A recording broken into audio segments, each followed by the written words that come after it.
여러분 안녕하십니까. 시골교회에 출석하는 평신도 복음전도 사역자입니다. 오늘 제목을 이렇게 붙였습니다. 예수님 십자가 지신 의미와 언약궤 법궤를 이 십자가 밑에 6m 아래 동굴에서 발견한 내용을 가지고 여러분들과 함께 은혜 받기를 원합니다. 예수님 옆구리에 창자국 있죠.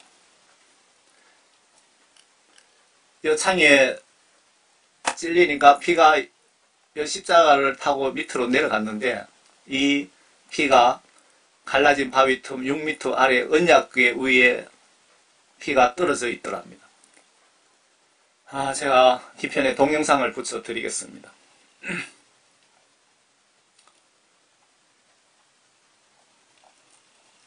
예수님 십자가 지신 의미는 여러 가지 목적들 중에 한 가지를 꼽으시라면 예수님 믿고 진짜 구원 성령 받은 영혼들 천국으로 보내주시기 위한 영적 절차, 길을 만들어 주신 것이라고 볼 수 있는 증거 말씀이 아래 마태복음 27장 52절에 예수님 십자가 지심으로 구약시대에 죽었던 분들 중에 구원받은 성도들 영혼이 비로소 천국으로 부활했다고 기록 중인데, 예수님 십자가 순교 없었다면 천국에 들어가지 못했다는 뜻이 됩니다.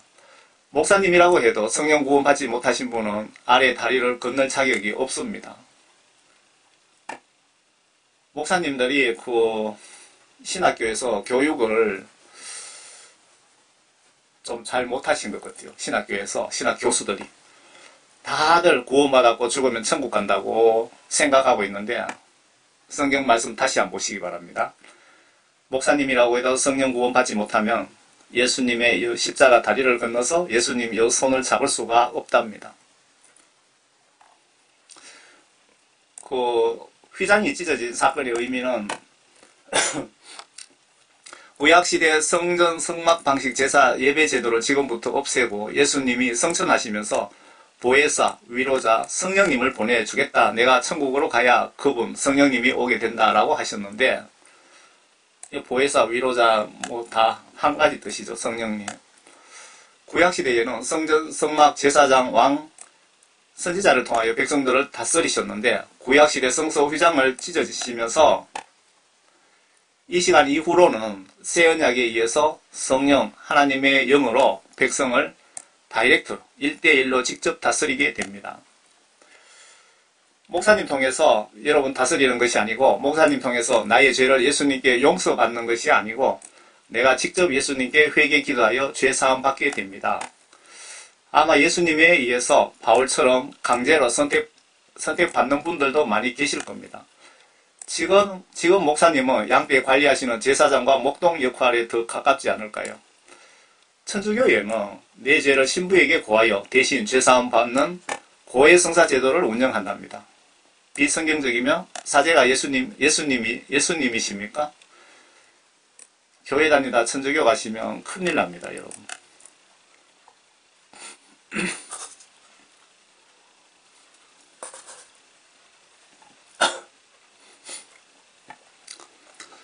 예수께서 다시 큰 음성으로 소리 지르신 후 숨을 거두시더라.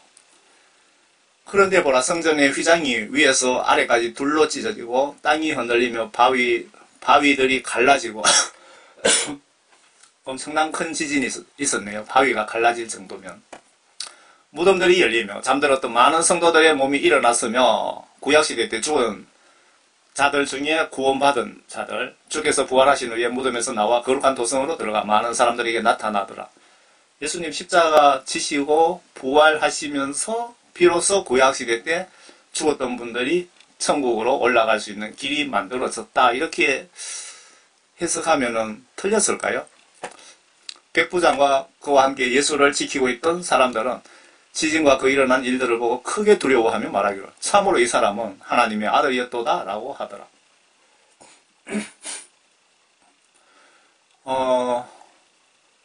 그 십자가 사건 이후로 하나님이신 예수님께서 성령님을 통해서 직접 여러분들을 다스리신다고 말씀드렸잖아요. 그 말이 맞는지 확인해 보자고요. 요한복음 16장입니다. 16장 앞에도 보면은 내가 가면은 보혜사 보내주고 그런 내용들이죠. 16장을 여러분들 아주 정독을 한번 해보세요. 그러나 진리의 영이신 그분이 오시면, 진리의 영은 하나님의 영, 성령님이시고 진리의 말씀은 성경 말씀, 하나님의 말씀이죠. 그러면 진리의 영이신 그분이 오시면, 성령님이 오시면 너희를 모든 진리로 인도하시리라. 모든 진리를 모아놓은 책이 성경 말씀이죠. 성령님이 오시면 성경 말씀 안으로 인도하시리라. 그분은, 성령님은 자신에 관하여 말씀하지 아니하고 무엇이나 들은 것을 말씀하실 것이요 또 너희에게 다가올 일들을 알려주시리라. 앞으로 일어날 예언이라든가 이런 것들도 알려주시고, 그분이 나를 영화롭게 하시리니 이는 그분이 내 것을 받아서 너희에게 알려주실 것입니다. 지금 이 말씀하시는 분이 누구십니까? 예수님이시죠. 예수님이 그분이, 성령님이 나를 영화롭게 하시리니, 성령님이 예수님을 영화롭게 해드린답니다. 이는 그분이, 성령님이 내 것을 받아서, 예수님의 각종 명령을 받아서 우리에게 알려줄 것이다. 그러면 예수님과 우리 사이에 중보 역할을 하신다, 그 말씀이죠. 하나님께서 대부분의 일은 성령님을 통해서 하시더라고요. 맞죠? 예수님이 그 마리아에게 잉태할 때도 성령님에 이하여 그렇게, 성령님이 그렇게 일을 하셨고, 창세기에 보시면 하나님께서 천지 만물 창조하실 때도 거기에 앞부분에 보면 하나님의 영이 나옵니다. 성령님이 그렇게 하나님의 일을 하나님의 영께서 주로 하는 걸 알 수 있고, 선교 활동이라든가 이런 것들도 보면은 하나님의 영과 천사들이 합작해서 일을 하시고, 성령님의 역할을 좀 대충 아시겠죠. 구약시대에 죄사함 받으려면 짐승을 죽여 그 피로 제사 지낸 것은 내 죄 대신 짐승이 죽어야 했는데, 아래 예수님 십자가 지신 목적들 중에 하나이신 예수님이 한 번 피 흘림으로 짐승 죽여 그 피에 의한 죄사함 제도를 없애기 위함 같은데, 이렇게 하면은 누가 이익을 봅니까? 우리 인간들 아닙니까? 이런 목숨을 담보로 하는 이런 사랑이 성경적 사랑 아닐까요? 내가 예수님과 이웃을 사랑합니다 라는 성경적 의미는 예수님과 이웃 위에 순교할 만큼 사랑합니다 라는 뜻이 담겨 있는 것 같습니다. 여기 보시면요, 염소와 송아지의 피로 아니하고 오직 자신의 피로, 예수님이죠. 자신의 피로 한 번 성소에 들어가셔서 우리를 위하여 영원히 구속을 이루셨느니라. 그러므로 첫 언약도 피 없이 드려진 것이 아니니 모세가 율법대로 모든 계명을 온 백성에게 말한 후에 송아지와 염소의 피와 물과 주홍색 양털과 우서철을 가져다가 그 책과 온 백성에게 뿌리며 말하기를, 이것은 하나님께서 너희에게 명하신 언약의 피라 하였느니라.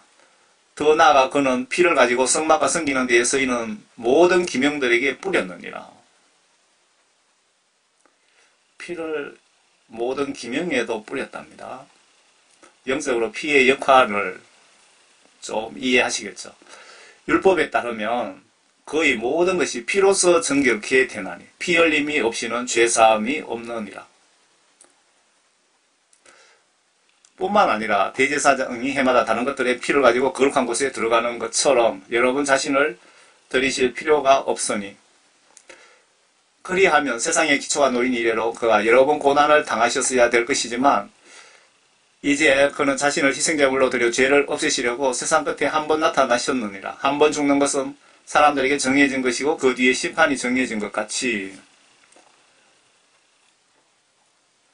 예수님이 십자가 지신 의미 중에 또 한 가지, 율법에 따르면 거의 모든 것이 피로서 정결케 되나니 피 흘림 없이는 성경 영적 법상 죄사함이 없답니다.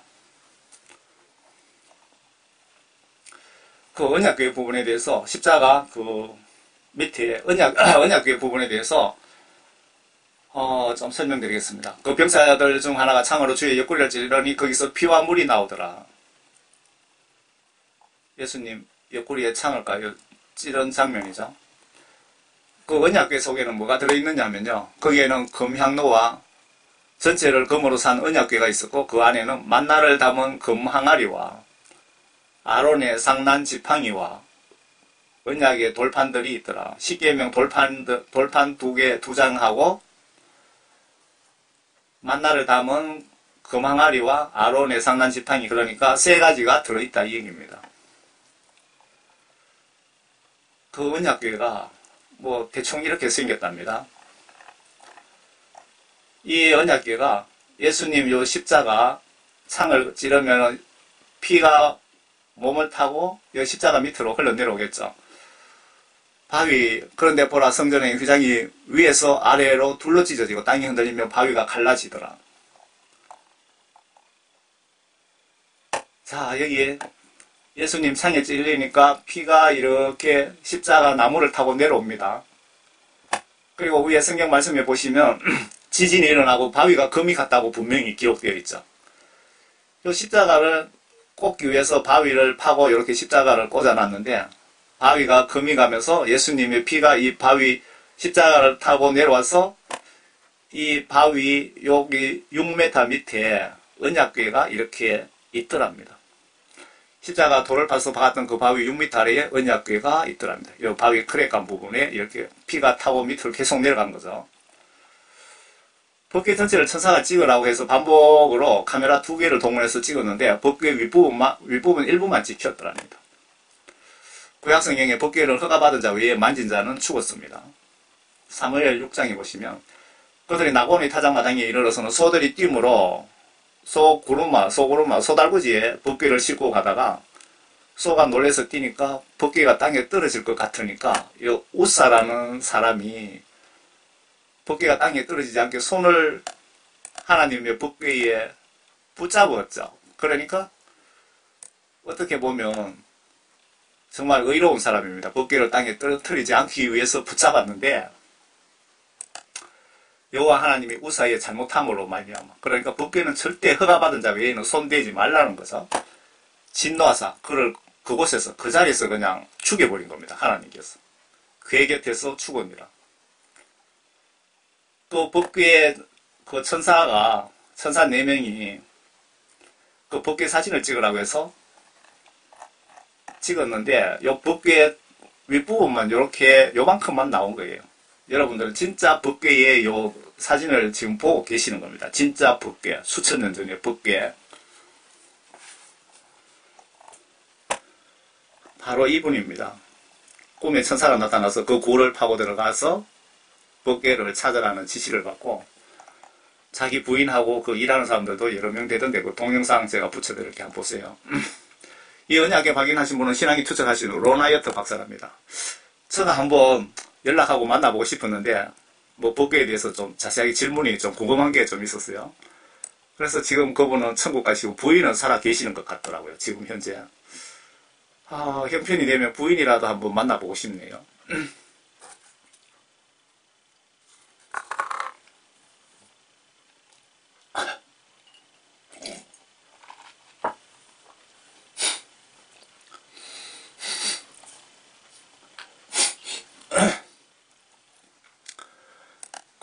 제가 동영상을 뒤에 붙일 테니까요. 이 동영상 자료를 뒤편에 붙여드리겠습니다. 성경 기록이 모두 사실이라는 증거입니다. 여러분들 불신자 이웃에게 전도용으로 막 카톡으로 좀 링크를 보내드리세요. 천사 4명이 있더랍니다. 십계명 돌판을 꺼내서 하나님께서 모든 사람들이 그것을 보기를 원하시니까 찍어서 많은 사람 보게 하라고 해서 찍었는데 전체 여러 번 찍었는데 사진에는 요만큼만 찍혀 있더랍니다. 아직 하나님께서 공개하시기를 꺼리시는 것 같습니다. 법궤 위에 예수님 진짜 2000년 전에 피가 말라붙어 있는데 이스라엘 연구소에 의뢰했더니 진짜 예수님의 피로 분석되었답니다. 남녀 관계로 태어난 사람의 경우는 염색체 수와 남녀 관계로 태어난 그 어린이의 염색체, 그러니까 남자, 여자 그 부모로부터 염색체 수하고 예수님 경우는 성경님에 의한 임신이잖아요. 그래서 엄마 한쪽 염색체만 피해서 검출이 되었답니다. 여러분들 동영상에 한번 확인해 보세요. 여기 예수님 피를 그 현미경으로 분석한 그 동영상입니다. 제가 이 부분을 그 한글로 번역을 의뢰해서 붙였습니다. 어떤 분이 제 사역을 도와주시는 분이 동역자께서 공짜로 번역을 해주셨어요. 이 연구소 영상도 같이 붙여드리겠습니다. 아래 로나이트 박사가 십자가 6m 밑에 예수님 임종 때 지진으로 바위가 금이 간 사이로 예수님 피가 타고 내려온 바위에 묻은 피를 이스라엘 제일 큰 연구소로 보내기 위해 마른 피를 채취하고 있는 장면입니다. 지금 이 로나이트 박사가 지금 손바닥에 들이대고 그 피를 채취하고 있는 장면입니다. 여기 6m 위에 진짜 예수님이 2000년 전에 십자가에서 처형당한 그 자리입니다. 여기가. 법궤는 요 밑에 있었겠죠, 당연히. 언약의 발굴 위에 오래도록 땅굴을 파고 들어가 언약 위에 있는 그 자리에 건장한 청년 4명이 지키고 있더랍니다. 천사가 지키고 있더라는 거죠. 여러분 천국 간증에 날개 달린 천사도 있고 날개 없는 천사도 있더라고 하셨는데 성경에도 천군 천사가 기록 부분이 있습니다. 제가 이곳을 발견했을 때 그곳에 4명의 젊은이가 서 있었습니다. 날개가 붙어 있지는 않더라 그 얘기 같습니다. 천사들 말에 의하면 666 짐승국가 시작 후에 볼 수 있다고 했답니다. 그 666 짐승국가 세계정부가 들어서면 세계정부라는 것은 모르시는 분들도 많이 계실 텐데 지금 그 230개의 국가 정도 되는데요. 뭐 쪼개지고 해서 독립해서 이 국가 전체의 한 개로 만드는 것이 666 짐승국가입니다. 세계 단일 정부입니다. 지금 저 그리스도 세력들이 그렇게 열심히 만들고 있습니다. 그때 그 세계 단일 정부의 여러분 주민등록증이 666 디지털 RFID 칩입니다. 이 칩을 여러분 이마나 오른손에 칩을 엮겠다는 겁니다. 여러분들 절대 받으면 안 됩니다. 목이 달아나더라도 받으시면 여러분 지옥 갑니다. 그때 천사들이 이 언약궤가 공개될 것이다 라고 했다 그 말씀입니다. 그 언약궤의 재질이 뭐냐면 시팀 나무랍니다. 개혁 성경의 조각목으로 번역된 이 나무의 히브리명은 시티입니다. 에고 아라비아 이스라엘 남부의 아카시아의 한 종류를 가리키는 이름으로부터 비롯되었다. 이게 시팀 나무입니다. 이 시팀 나무에다가 금을 입힌 겁니다. 나무 위에다가 금을 입힌 거예요.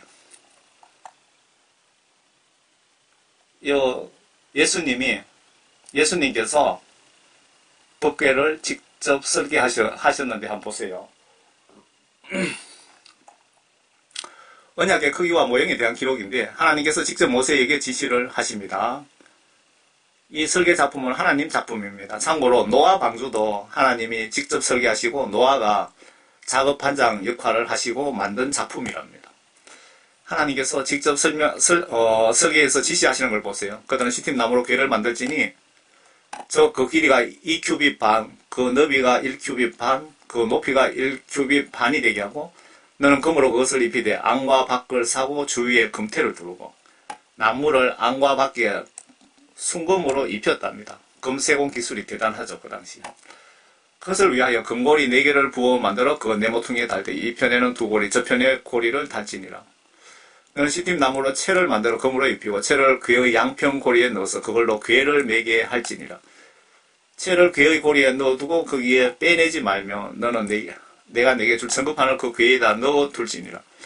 너는 순금으로 자비석을 만들되 그 길이는 2큐빗 반, 그 너비는 1큐빗 반이 되게 하고 너는 금으로 두 그룹을 만들되 두들겨서 만든 것으로 자비석 양끝에다 둘지니. 아주 정교하게 한 그룹을 이쪽 끝에 또 한 그룹을 저쪽 끝에 만들어 자비석 양끝에다 그룹들을 만들지니라. 그 그룹들은 날개들을 높이 펴서 그들의 날개로 자비석을 덮고 그들의 얼굴을 서로 마주보게 하며 자비석을 향하여 그룹들의 얼굴이 있게 할지니라. 너는 자비석을 궤 위에다 얹고 내가 내게 줄 전급판을 궤 안에다 넣을지니라. 거기에서 내가 너와 만나고, 잘 보세요. 거기에서 하나님이 지금 말씀하시는 겁니다. 하나님이신 예수님께서 거기에서 내가 너와 만나고 또 내가 자비석 전거궤 위에 있는 두 그룹 사이로부터 내가 이스라엘 자손에게 계명들로 줄 모든 것들에 관해 너와 교제하리라. 성경 말씀이 인간 상식으로 지식으로 도저히 불가능한 대사건들이 모두 사실이고 진실임을 꼭 좀 보시고 성경 기록을 의심치 마시고 믿고 성경 지시대로 행동으로 예수님을 믿는 자를 예수님은 나를 아들, 딸로 인정하신다고 성경 여기저기에 기록이 되어 있습니다. 성경 보시면서 행동으로 예수님을 믿고 섬기시다가 저는 예수님께 성령 구원받고 내 영 천국 가는 계산 불가능한 축복 모두 받으시기를 진심으로 바랍니다. 제가 이 메시지 작성하는 목적이 여러분들 모두가 예수님으로부터 성령 구원을 꼭 받고 한 명이라도 지옥에 가지 말기를 진심으로 바라는 마음으로 이 메시지를 작성하는 것이 목적입니다. 올리는 목적. 그래서 여러분들을 책임지고 제가 천국까지, 천국 문화까지 안내하겠다고 말씀드린 겁니다. 성경책을 여러분 안 보시면 천국 가는 것 절대로 불가능합니다. 성경 말씀으로 영적으로 나를 천국으로 안내하시고 있기 때문입니다. 여러분 성경 말씀 잘 보세요. 제가 말씀드린 이 말이 맞나 틀리나. 성경책 안 보시면 천국 가는 거 불가능합니다. 성경 말씀으로 예수님은 영적으로 나를 천국으로 안내하시고 있기 때문입니다. 성경 말씀 안 보시면 어떻게 천국으로 여러분 찾아갈 수 있습니까? 교회 가서 목사님 설교만 들어갖고 천국 가는 거 거의 불가능합니다. 성경 말씀을 보세요. 말씀을. 뒤편에 동영상을 한번 보시길 바랍니다. 믿기 힘든 진짜 예수님의 피를 좀 보세요. 제가 여러분들에게 말씀드리고 싶은 것은 성경대로 성경 지시대로 행동으로 예수님을 잘 믿고 섬기시다가 모두 천국 가시기를 진심으로 바랍니다. 여기 지금 그 언약궤 법궤라고도 하죠. 이거 여기 자세한 요렇게 치수대로 만들면은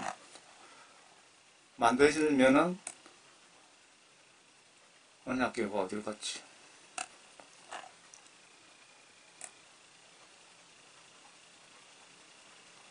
요런 모양이 나온다는 겁니다. 요렇게.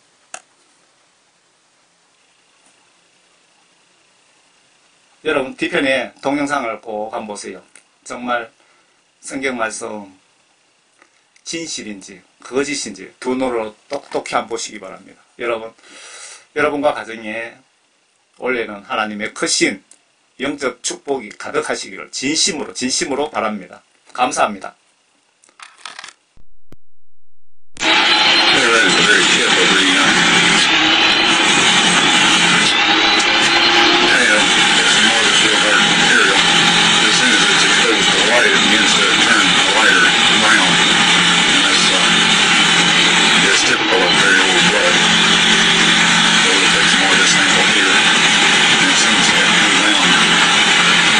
Area here as we collect it all the way along down to this service that communicates with Jesus, the Ark of the Covenant.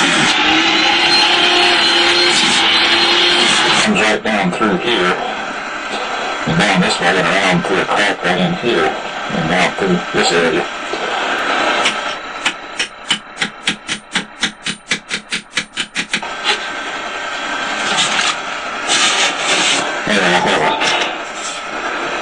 Several samples of it that I had taken.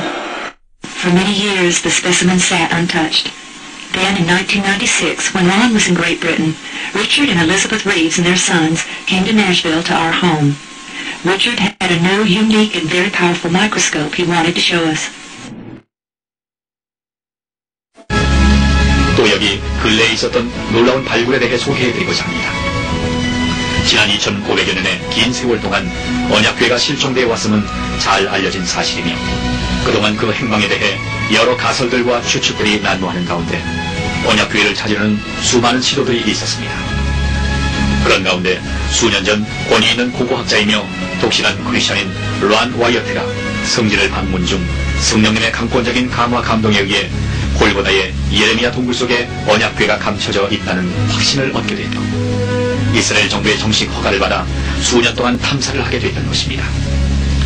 그 언약궤는 바벨론의 침략을 받았던 때에 약탈을 피해 황급히 운반되어 당시 골고다 속의 예레미야 동굴 안에 비밀리 보관되어 온 것으로 추정되었습니다. 2500여 년의 긴 세월 동안 묻혀 있었으므로 탐사는 수많은 역경에 부딪혔으나 그만 포기하려고 절망할 때마다 하나님은 천사들을 보내어 격려하였고 마침내 언약궤가 보관되어 있는 비밀 장소를 발견하게 됐던 것입니다. 그런데 그 비밀 장소에 바위 천정에 틈이나 있었고 피의 흔적이 남아 있었으며 바위 틈을 따라 외부로 연결된 장소는 놀랍게도 바로 예수님의 십자가가 세워졌던 정확한 자리였던 것입니다. 그리고 십자가가 세워졌던 자리는 영화에서처럼 언덕 위가 아니라 사람들의 통행이 많은 도로 옆이었고 그 바위의 틈은 예수님께서 운명하시면서 강한 지진이 일어나 생긴 것으로 추정되었으며 십자가에서 흘러내린 예수님의 보혈이 그 바위 틈으로 스며내려 비밀 장소에 보관되어 있던 언약궤의 속죄자에 뿌려지게 됐다는 것입니다. 천상의 제단에 보혈이 뿌려짐으로써 인류와 세상의 속죄를 완성할 수 있으셨음에도 불구하고 지상의 속죄자에까지 보혈이 뿌려지도록 역사하신 하나님의 놀라운 섭리를 깨닫게 되는 것입니다. 더욱 놀라운 사실은 그 바위 틈에서 채취한 혈흔에 수분을 가하여 정밀 분석한 결과 혈액이 아직도 살아있음을 발견한 것이며 특히 부친으로부터 유전되는 염색체는 발견할 수 없었고 모친이 동정녀일 때만 나타나는 염색체임을 확인하게 됐던 것입니다. 이스라엘 정부가 이 사실을 철저히 은폐하고 있어 공개적인 검증은 아직 거치지 못하고 있지만 가까운 장래에 진실이 밝혀질 것으로 판단되고 있습니다. Good evening, Ron. Thank you very much for all three seminars. Wonderful, thank you. My question is that you said that you had the blood of our Lord examined by the Israelis. That's correct. What was their determination of that? Okay. Now, we won't be able to take second questions. I'm sorry if you're on your second one, please just step out. I love you, but we're running out of time. Real quickly, okay. Dried blood is dead blood. Everybody knows that, all right? They can test the blood of the pharaohs, the mummies of the pharaohs, all right? There's certain things they can do. They cannot get a chromosome count by any method I'm familiar with, all right? Things keep changing. I don't profess to know everything. However, there's no way I know that you can get a chromosome count out of dead blood. You can get a DNA and some other things, but not a chromosome count, all right? That's done by living white blood cells. Now then, first of all, in this analysis, I took the blood into a laboratory in Israel. I asked one of the people I work with in antiquities, where is a good laboratory that does reliable work? And they said, such and such, such and such. I took it. I just said, please examine this blood and tell me what you can tell me about it. All right? They said, well, look, we're going to reconstitute it. We're going to put it in normal saline and keep it at body temperature for 72 hours with gentle swirling. All right, that's their business. That's great. I said, now I want to be there when you check it out. They said, fine. So I was back. They checked it out. I said, now, they said it's human blood. We can tell that. They did whatever tests they need to do. And then I said, take some of the white blood cells and put them in a growth medium and keep them at body temperature for 48 hours. And they said, well, that'll do no good because it's dead blood. I said, would you please do that for me? And they said, okay, we'll do it. So anyway, I said, I want to be there when you take it out and examine it.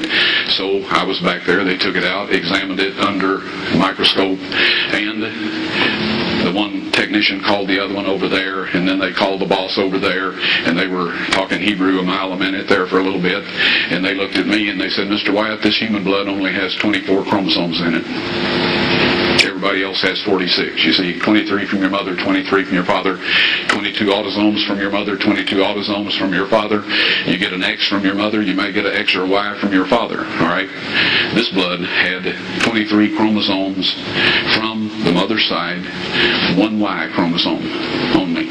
You see, the child could not have developed if they hadn't had the autosomes from the mother. So all of his physical characteristics were determined by his mother's side of the family, her autosomes. His maleness was determined by this one Y that came from the source, not a human male. Then they said, this blood is alive. And then they said, whose blood is this?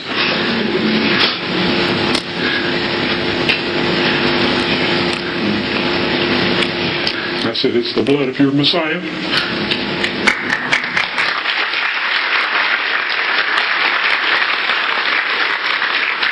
And I assure you, those men's lives have changed. So this blood is unique, and it is Christ's blood. Leviticus 17:14 informs us that the life of all flesh is the blood thereof. Once again, scientists are finding out that the truths of Scripture are far more literal than they ever imagined. Tiny particles have been discovered in blood that are seemingly indestructible. These tiny particles are less than 1/10 of a micron in size, and while they cannot be seen using standard medical microscopes, new methods of microscopy have been developed which makes it possible to see them in their living state. The French scientist Gaston Masons designed special microscope components that will allow him to see these particles, which he entitles somatids, meaning the body that creates. Through experimentation, Professor Masons found that these somatids contain genetic material yet to be fully understood by the scientific community. They are polymorphic in nature, growing from stage to stage, and are unaffected by high temperatures, extremely toxic chemicals, or even nuclear radiation. Professor Masons believes these somatids to be subcellular living and reproducing entities, the precursor of DNA, and that they may be the building blocks of life. About 6 years ago, I learned about these particles as a result of some research that I was conducting, which was totally non-related to archaeology. At that time, I was using a standard medical microscope, and while I could not see these particles, I knew they had to be there. I began to develop my own microscope patterned after the design of Professor Mason's. What you see behind me is that microscope in its latest stage of development. The microscope employs an extremely bright xenon or mercury light source, which can be combined with tungsten light. The light is directed across the microscopic specimen rather than on or through it in what is known as a dark field configuration. The light reflecting off the object is transmitted through the microscope and is magnified over 1,000 times. The image is then captured by a sensitive CCD camera and transmitted to a monitor for viewing at screen magnifications of up to 30,000x. Under these conditions, the tiny living particles can plainly be seen against a dark background. In 1996, my family and I made a trip to Nashville to visit the Wyatts. I brought along the microscope, which at that time was somewhat portable in its early stage of development, and set it up in the basement of the Wyatts' house. One evening, Mary Nell Wyatt asked me to take a look at some material from a burial cave to see if these tiny particles were present. Without my knowledge, one of the samples was actually the blood sample that Ron had taken from the Ark of the Covenant dig. The sample was placed under the microscope, and as the specimen began to come into focus, thousands of tiny particles, somatids if you will, became plainly visible. At that time, Mary Nell, who was standing behind me, began to weep. As I turned around and saw the expression on her face, I realized immediately that the sample we were looking at was actually the sample that Ron had found to be the blood of Christ. Okay, Mary Nell's going to take the sample and mix it with sterile water.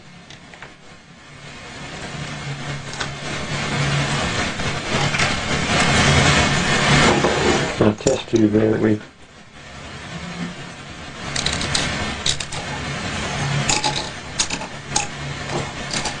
that'll be in it.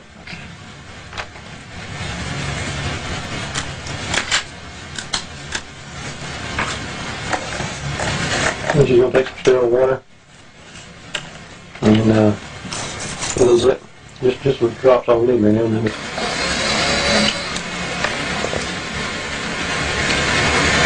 Okay, so now that we've got the sample on the slide, we'll go ahead and focus into the sample and see what comes up on the screen here.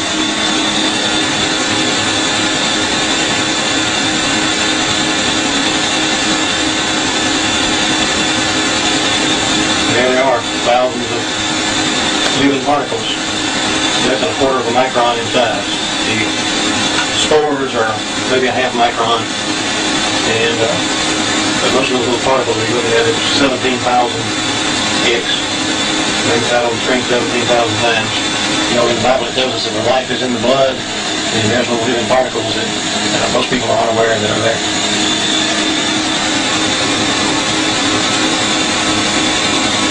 And it's the same thing we see in living blood. The scientist in Canada says that these things never die. Blood may dry up, but these things, he says, they're indestructible, and he says they are the basis of life.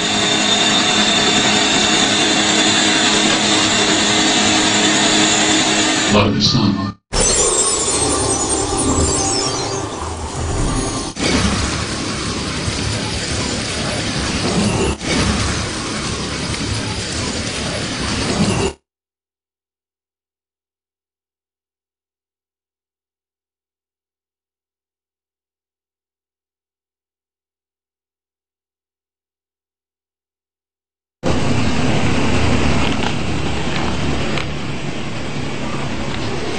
Ron says that Christ was crucified against the Calvary escarpment. He says that he found the place where the cutouts were, the 3 signs that were placed in the walls in the 3 different languages. He also believes that there was a sign on the crossbar itself also, so it's just a repeat of the wording. But there is a split that runs down Cliff's face, and that split goes clear through the mountain. Now, Ron says he excavated down to the point where he found the cross hole. It was a hole about 23.5 inches deep. He says he found the cross hole plug that would have gone in that gap to prevent animals or people who were walking by from tripping and hurting themselves by falling into the holes. He says that he found the split, the crack, near the base of the cross hole. When Christ was crucified, he was stabbed on the side where the spleen is. It's interesting, most crucifixes have him stabbed on the opposite side. But the spleen is on this side of the body, near the 5th rib, and it holds 2 to 3 units of blood. And when you're stabbed at the right, if it's punctured at the right time, it's very flaccid and the blood is not congealed yet. And so it managed to splurt out of the body, it fell on the ground, it went in the crack, and Ron says approximately 20 feet below the base of the cross is the cave where the Ark of the Covenant was hidden some 500 to 600 years before. The blood traveled down that crack and it dripped onto the mercy seat of the Ark of the Covenant that was inside the stone case. When Ron says he found the case, got in that cave in January of 1982, he says that the lid was cracked and the left third of the lid was moved askew on the top of the box, which would have enabled the blood to drip down clearly inside the box. And he says that there is a puddle of Christ's blood. It's black nowadays, not red. But there's a puddle of his blood on the mercy seat of the Ark of the Covenant. Now, Ron says very soon, the next year or so, he'll take a couple of genetic scientists into the cave. They will film them removing the 10 Commandment stones from the Ark of the Covenant. He doesn't believe that the actual Ark of the Covenant will come out of that cave. It may remain in there. But he believes that the stones will come out and go on tour and be seen around the world. The genetic scientists will be filmed taking a blood sample from the blood that's on the mercy seat of the Ark of the Covenant. And Ron says he's already done that test, and he knows what the results of that test will be. Normal human blood has 46 chromosomes. When a child is made, 23 chromosomes come from the mother and 23 come from the father. Plus, the father provides, I believe it's the Y chromosome that designates a male child. Well, this blood is going to test to be unique from any other human blood on the planet because it is only going to have 24 chromosomes. 23 came from an earthly mother, and 1 Y chromosome came from a heavenly father. The term for this type of blood is called haploid or ploidy. It's in the dictionary. There have been known examples of, I believe, female children born with only half the chromosome count. So they have 23 chromosomes. But I don't believe there's ever been an example of a male child born because that extra chromosome has to come from the father to designate a male child. But basically what this is going to prove is that Jesus Christ was the Son of God. His birth was of a supernatural arrangement. He is not just a good preacher or teacher. He was the Son of God, and he is God, and it is his blood that atones for the sin of all mankind. The yearly Day of Atonement, when the goat's blood was sprinkled on the mercy seat of the Ark of the Covenant, that is how the high priest, once a year, atoned for all the sins of all Israel. There is no other place on the planet that's more appropriate for the blood of Jesus Christ to have gone on. The Lord knew where Jesus would be sacrificed, where he would hang on the cross. And so 500 or 600 years earlier, when Babylon conquered Jerusalem, the temple priest arranged to have buried the Ark of the Covenant in that cave, led there by God. The siege walls were all around the city, so it's obvious they could not remove the Ark of the Covenant from Jerusalem. So it had to be buried within the city walls, and the Bible clearly states that when the Babylonians took the city captive, there's a list of things they took with them to Babylon, and the Ark of the Covenant is not included in those items. So that is when the Lord arranged to have it buried, and the whole world will be able to see that basically this confirms that the Bible is true. As Ron likes to say, God loves the Muslims, he loves the Buddhists, he loves the Hindus as much as he loves the Christians, if they will only believe in his Son's atoning death and that the Bible is true. They can be saved also. And at the end of time, the Lord wants a convincing witness to go out to the entire planet, which is why all these other things also have been found, why Mount Sinai has finally been discovered, and the Red Sea crossing site, and the ashen remains of Sodom and Gomorrah, and the real Noah's Ark. All of these things. It's because the Lord knew we would get overindulgent with false science and false vain imaginings, and we would get away from believing in the Bible. And at the end of time, just before the second coming, He wants us to have enough proof to know that we can believe in Scripture. God's Word is absolutely reliable.